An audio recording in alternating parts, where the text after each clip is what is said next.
when I was in the full grip of Trump derangement syndrome, the comments that I would make most often about Trump: buffoon, A-double-S-hole, narcissistic, all the different things. It wasn't until I got on TikTok and started seeing Trump unscripted, out in the wild, so to speak, doing his talks, doing his rallies, clips of him before he went on camera or after he went on camera. That was the first time I ever had a chance to see Trump when he was just being him.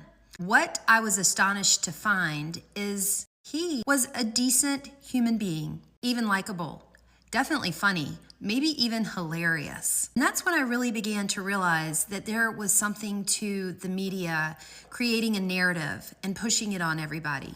When I saw Trump introduce RFK Jr. at his Arizona rally, I was really struck by how Trump handled RFK's introduction. Man, whoa.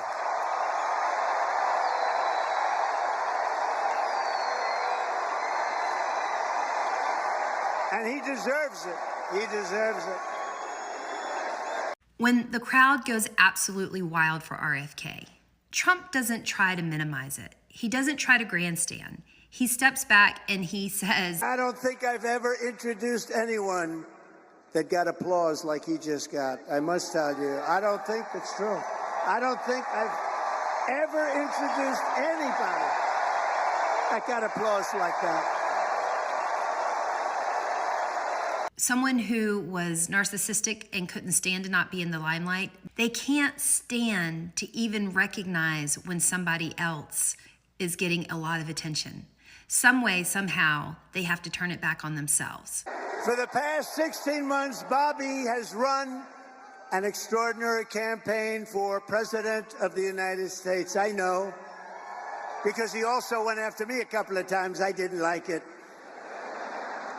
Trump good-naturedly pokes fun at their disagreements.